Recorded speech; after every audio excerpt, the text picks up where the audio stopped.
अस्सलाम वालेकुम जी, मैं हूं ज़ाहिर निसार, मैं हूं पाकिस्तान। दोस्तों साथियों, मैं ऐसे एक जगह पे हूं, ऐसी जगहें तकरीबन हर शहर में होती हैं, हर कस्बे में होती हैं और हर गांव में होती हैं।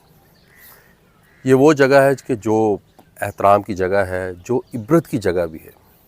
ये वो जगह है जहां हमारे अपने होते हैं, जो हमसे बिछड़ जाते हैं हमेशा के लिए, वो यहाँ आते हैं। यहाँ तकरीबन हर किसी को आना होता है। कोई जल्दी आता है, कोई देर में आता है, कोई बहुत देर में आता है। जो हमेशा यहाँ रहने के लिए आता है उसको तो आना ही होता है, लेकिन फिर भी लोग अपने प्यारों से मिलने के लिए आते हैं। यहाँ वो लोग दफन होते हैं कि जिनकी वजह से हमारा माशरे में नाम होता है, मकाम होता है, जिनकी वजह से हम पढ़े लिखे होते हैं, जिनकी वजह से हम कारोबारी होते हैं, जिनकी वजह से हमें कोई ना कोई शनाख्त मिलती है, जिनकी वजह से हम होते हैं। यहाँ वो लोग होते हैं, वो अपने प्यारे होते हैं और उनसे बिछड़ने का जो गम होता है वो दायमी गम होता है। लेकिन कभी हमने गौर किया है कि हमारे जो सादिकाबाद के ख़ास तौर पे मैं बात करूँगा, दूसरे शहरों की भी यही हालत होगी कम व बेश, कि कब्रिस्तानों में जगह बहुत ही कम हो गई है, बहुत कंजस्टेड हो गए हैं। पुरानी कब्रें हैं, बहुत सीधा हाली है, बारिश होती है तो कब्रें टूट जाती हैं, धंस जाती हैं, उनके अंदर पानी चला जाता है।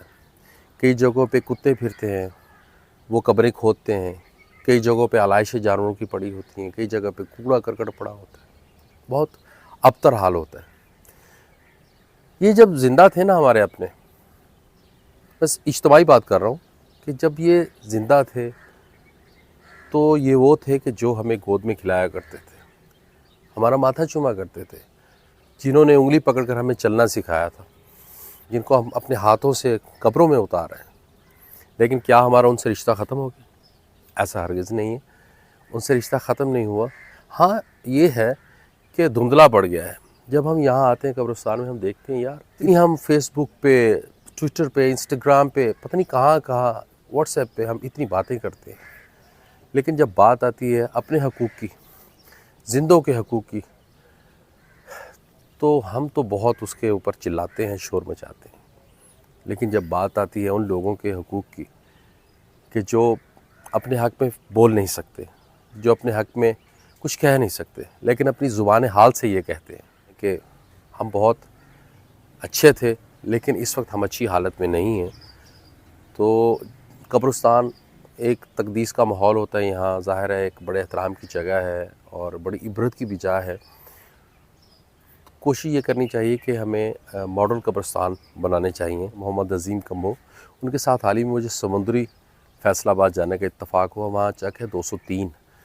जब वहाँ गए तो वहाँ एक मॉडल कब्रिस्तान था, उनके जो बुज़ुर्ग थे उन्होंने बनाया था वहाँ।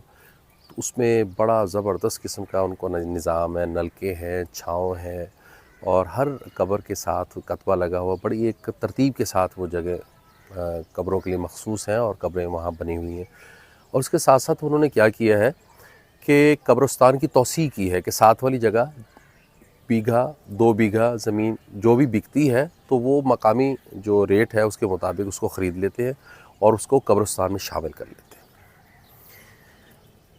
दोस्तों साथियों, हमारे जो कब्रिस्तान हैं उनकी अक्सर में तो चार दीवारी है ही नहीं, और वो ऐसी जगहों पे हैं कि जहाँ लोग अक्सर लोगों ने जगहों पे कब्ज़े कर लिए हैं, कब्रिस्तान की जगहों पे कब्ज़े कर लिए हैं, कब्रों के ऊपर ही घर बना लिए हैं। कई जगहों पे आप देखेंगे कि बहुत ही बुरा हाल है ना, सीवरेज का पानी कब्रों में चला जाता है, कुत्ते और जानवर दीगर ऐसे फिरते रहते हैं। अगर कोई साहिब हैसियत नलका लगवा भी दे तो हिरोइनची हजरात जो है वो नलका उखाड़ के ले जाते हैं। अगर कोई बल्ब लगा दे तो बल्ब को ही लेके चले जाते हैं। तो ज़रूरत इस अमर की है कि हुकूमत वक्त को तो चाहिए हमें भी आवाज़ बुलंद करनी चाहिए। ये हमारे अपने थे, ये हमारे अपने हैं और ये हमारे अपने रहेंगे। इनकी बख्शिश की दुआ करते हुए जब आप ये भी ख्याल करें कि इनकी कब्रों का तकद्दुस भी पामाल ना हो, जहाँ आप सोचते हैं अपने शहर के लिए, अपने आप के लिए, तो कब्रिस्तानों के लिए भी सोचें। कब्रिस्तान को तौसीह मिलनी चाहिए, अगर तौसीह नहीं मिलती तो नई जगहों पे कब्रिस्तान बनना चाहिए। जो नई सोसाइटीज़ बन रही हैं, जो धड़ाधड़ सोसाइटीज़ नई बन रही हैं, वहाँ कब्रिस्तानों के लिए मखसूस जगह होनी चाहिए اور وہاں لوگوں کو دفن کرنے کے لیے باقاعدہ طریقے کے ساتھ ایک نظام ہونا چاہیے. وہاں گورگن کا بھی انتظام ہونا چاہیے, روشنی کا, پانی کا, چار دیواری کا, اور بڑی ترتیب کے ساتھ ہونا چاہیے تاکہ کوئی بندہ اپنے عزیز و اقارب سے ملنے آئے, ان کی زیارت کو آئے, ان کے فاتحہ کے لیے آئے, تو اس سے کوئی انہیں ڈھونڈنے میں, ان کی قبر ڈھونڈنے میں مشکل پیش نہ ہو, اور جب وہ اپنے پیاروں کی قبر دیکھے تو کم از کم اسے یہ تسلی اور اطمینان ہو کہ وہ یہی قبر ہے جو میں چھوڑ کر گیا تھا. بہت شکریہ.